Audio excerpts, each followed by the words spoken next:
حضرت سیدنا نوح علیہ السلام کا بیٹا جناب نوح کے مشن کا مخالف تھا، تو قرآن مجید نے کہا کہ نوح یہ تیرا بیٹا ہی نہیں، وہ انکار کرتا تھا حضرت نوح علیہ السلام کا۔ تو ایسے آدمی کی عزت کرنا ہمارے لیے بہتر، یہ افراط و تفریط ہے۔ کچھ لوگ کہتے ہیں جی پیر صاحب کا بیٹا ہوگا تو گھر ہوگا، اگر اس کے اندر زیادہ خوبی پائی جاتی ہے تو ہم اپنے شیخ کی وجہ سے، اپنے استاد کی وجہ سے، کیونکہ نسبتوں سے نسبتیں ہوتی ہیں نا، نسبتوں سے ایک بات، صرف ایک بات اس کو ذہن میں رکھیں، وہ اپنے شیخ کا، اپنے باپ کے مشن کا مخالف نہ ہو، شریعت کی حد توڑنے والا نہ ہو، مخالف نہ ہو، باقی اگر اس کے اعمال میں کوئی کمی بھی ہوگی تو ہمیں اس کی عزت کرنے کا حکم ہے، ہمیں اس کی عزت کرنے کا۔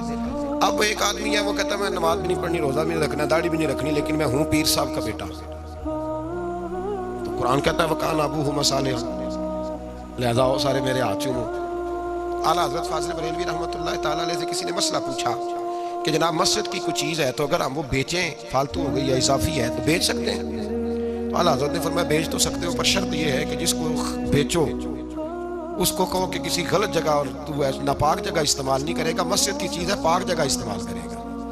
اب مسجد سے لگ کے گئی ہے تو اب اس کی نسبت بڑھ گئی، اس لیے کہ مسجد، اچھا جب وہ آئی تھی کارخانے سے تب تو ساری ایک جگہ بنی ہوئی تھی۔ تو یاد رکھیں ہمارے صوفیاء جو کہتے ہیں نا استاد کے پوتے کا بھی ادب کرنا ہے، نواسے کا بھی ادب کرنا ہے، بیٹے کا بھی ادب کرنا ہے، ان کی تعلیمات پہ چلتا نہیں۔ صرف ایک بات یاد رکھیں، اگر وہ مشن کا مخالف ہے، ان کی تعلیمات کا مخالف ہے، تو پھر تو آپ اس سے اعراض برتیں گے۔ بلکہ یہاں بھی دو باتیں لکھی ہیں ہمارے صوفیاء نے، کہتے ہیں کیا کہ مخالفت نہیں کرتا لیکن پورا عمل بھی نہیں کرتا، وہ مخالفت نہیں کرتا لیکن پورا عمل بھی، تو آپ اس طرح کریں اسے رہنما نہ مانیں لیکن عزت اس کی بھی کریں، سمجھ لیں اس پہ وسوسے طاری ہیں، دنیا دار ہو گیا ہے، شیطان کے تھے چڑھ گیا ہے، لیکن اس کی عزت پھر بھی کریں۔ کیوں کریں؟ تو پیر سید مراتب علی شاہ صاحب رحمۃ اللہ علیہ سے میں نے پوچھا، میں نے کہا شاہ جی کیوں کریں؟ چلیں اپنے بزرگوں کی مخالفت تو نہیں کر رہا لیکن پوری تابع داری بھی نہیں کر رہا، جب وہ اور کسی چکر میں پڑ گیا ہے تو بزرگوں کی باتیں بڑی ہوتی ہیں۔